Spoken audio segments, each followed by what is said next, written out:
There's one judge who should have recused himself, the judge in New York, who has a personal profit interest in pursuing the prosecution of Trump, aside from his partisan prejudice. But then we have the absurd calls for Judge Cannon to be disqualified, which are legally ludicrous and factually baseless. Now, Robert, I tweeted this out as we were live, and I said I meant to do it when I was jogging this afternoon because I had the thought. The Democrats, and forget recusal, they're going to try to impeach Judge Cannon. She's a federal judge, so the fact that she's a Florida federal judge wouldn't give her any protection. It relies on Senate and House control, correct? Oh, yeah. They're going to try to impeach her.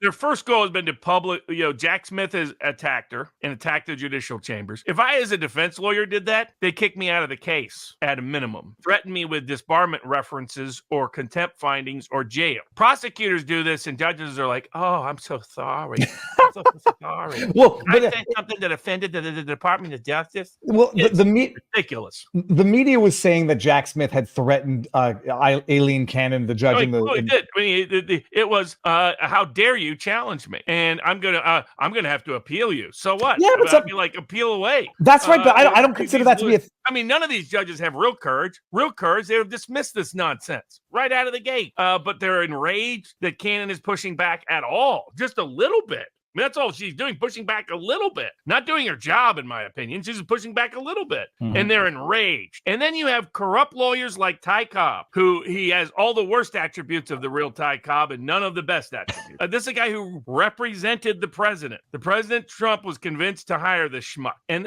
this schmuck went and talked to Bob Woodward and disclosed some of the most private, confidential information that his client had disclosed to him in an attorney-client relationship so Bob Woodward could put it in a book. The press could write nice, favorable things about Ty Cobb so he could get the next sucker to write him a huge check. That's who Ty Cobb is. I don't know of him winning in any major trial. It's always amazing. Someone say, this so-and-so is a great trial lawyer. It's like, okay, have they ever actually won one? Robert, it's like 9 times out of 10 they haven't. Look at this hat with his little fake mustache trying to pretend he's some big badass. This guy is a joke. He's a fraud. He should be disbarred if we're going to disbar anybody. He was out there talking to MSNBC saying, oh, yeah, the 11th Circuit's definitely going to disqualify him. It is impossible to disqualify a federal judge. I think it should be easier, but it is impossible. The probability she is taken off the case is about 10,000 to 1. So the fact that he's out there lying to talk about fraudulent misinformation about the legal system, that's what Ty Cobb is doing. That's what these legal schmucks are doing. This is purely a public intimidation campaign against the judge. Hey, if you don't play ball, we'll get you removed. I mean, it's preposterous. Ew. What's the ethical basis? In the New York case, you have a guy lining his family's pockets with the prosecution. If they had something like that on Cannon, I would say, by golly, she should absolutely disqualify.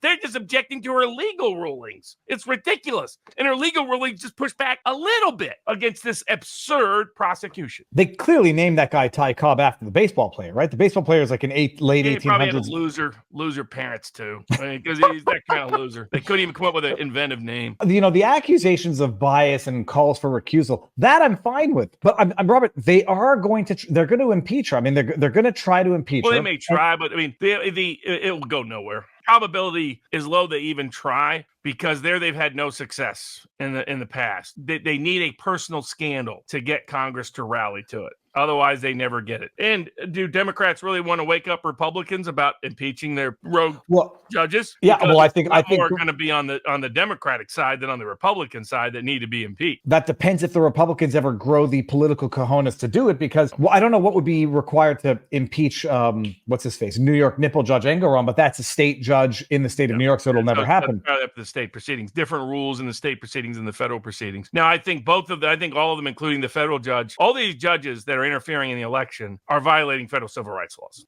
And they were, in fact, the number one target. And even more so than the Klan, the number one target were rogue judges and rogue sheriffs. And if you know any of the legal history, 1865 to 1875, when a lot of this legislation went through at the federal level, the biggest, most problematic participants were judges and prosecutors and police and sheriffs. They were the ones in bed with the Klan, enabling the Klan to do what they were doing. But it was Klan-style intimidation that was the focal point. Not any of this, we disagree with your speech. Like, it's my big problem. They say false speech isn't protected. Who gets to decide what's false? That's a power that is too dangerous for anybody to have.